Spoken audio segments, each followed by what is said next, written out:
Question: can the Bible, written approximately 2,000 to 3,400 years ago, be accurate today to what was originally written? Can a book of such antiquity actually be relevant in today's society? The Bible has several titles: the Holy Bible, the Holy Scriptures, and God's Word, which are the most prominent. But more than its titles sets it apart from all other books. The Bible is not a gathering of stories passed down over thousands of years, losing accuracy with every copy. No, it has been uniquely written, preserved, and protected. This incredible book, of which 40 authors penned in 3 different languages on 3 different continents and over a 1,600-year span of time, it's without contradiction, discrepancy, or error. Made up of 66 individual books dovetailing perfectly together, making up one book. The Bible is the most incredible book ever written.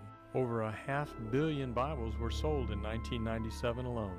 The Bible is the world's bestseller of all times.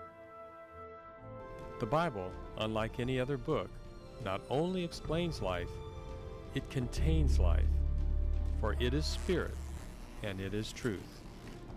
This is no ordinary book. Unlike any other book, the Bible actually claims to be alive.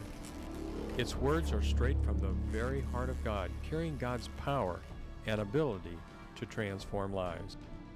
The Bible is prophetically accurate.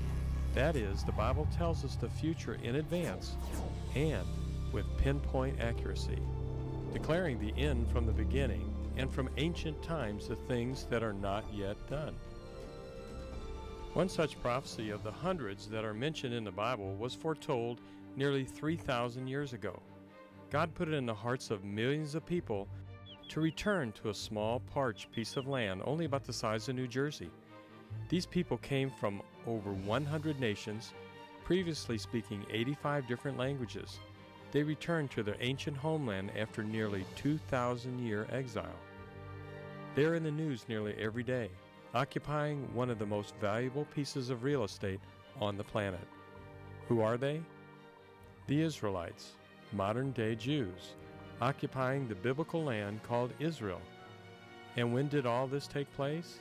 Just 60 years ago. And to think the fulfillment of this incredible prophecy took place in our very own generation. At midnight, May 14, 1948, Israel once again became a nation. Miraculously, God's unseen hand put it in the hearts of millions of His chosen people, the Jews, scattered all over the world, to move to a land they had never seen before, the history-rich land of Israel. God apparently did not want us to miss this important prediction, for He told at least 5 Old Testament prophets of this incredible phenomena over 2,500 years ago. Look how specific these prophecies are written between 600 and 800 BC. And Zechariah foretold, "And I will bring them, and they shall dwell in the midst of Jerusalem, and they shall be my people, and I will be their God in truth and in righteousness." This 2,600-year-old prophecy that was also fulfilled in our generation, in June 1967 as a result of the Six-Day War. The prophet Isaiah said, "And he shall set up an ensign for the nations, and shall assemble the outcast of Israel, and gather together the dispersed of Judah from the 4 corners of the earth." And the prophet Hosea said, "Afterward shall the children of Israel return, and seek the Lord their God, and David their king, and shall fear the Lord and His goodness in the latter days." At the turn of the 19th century, there were fewer than 10,000 Jews in all of Israel. Today, there are over 6 million. One of the greatest archaeological discoveries was found in 1974 in Ebla, Syria. 18,000 cuneiform, wedge-shaped tablets covering a period from 2400 to 2250 BC.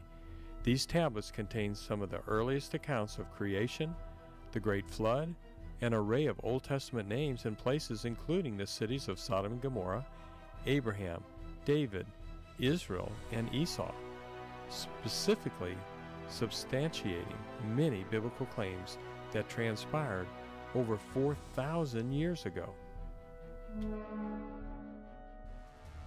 Columbus discovered America by Bible prophecy rather than by astronomy. This is a quote from the Encyclopedia Britannica. Columbus believed the Old Testament writings of Isaiah written 2,800 years ago. It is he that sitteth upon the circle of the earth. God also gave Job some unique revelation about our earth over 3,500 years ago.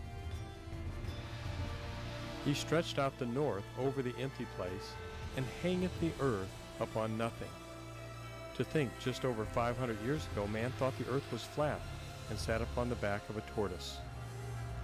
God's word told us the earth was round, and it was suspended by nothing 3,000 years before someone, namely Columbus, took him at his word. The thought of our spherical globe spinning through space at more than 1,000 miles per minute, suspended by nothing, is staggering. It makes you want to hug a tree, and not for the sake of the tree. What if Noah's Ark was discovered, or maybe some chariot wheels could be found at the bottom of the Red Sea? How about if Mount Sinai was found with its scorched top when God met with Moses, or the rock that split when Moses hit it with his rod? What if the cities of Sodom and Gomorrah, which were destroyed by God with fire and brimstone, just what if all of these were found? Would it help people to believe? No. Why? All of these things probably have been found, and a lot more. Seeing the accuracy of the Bible gives us strong proof that the God mentioned between its pages could surely be who he claims to be, the one and only true God, creator of heaven, earth, and man.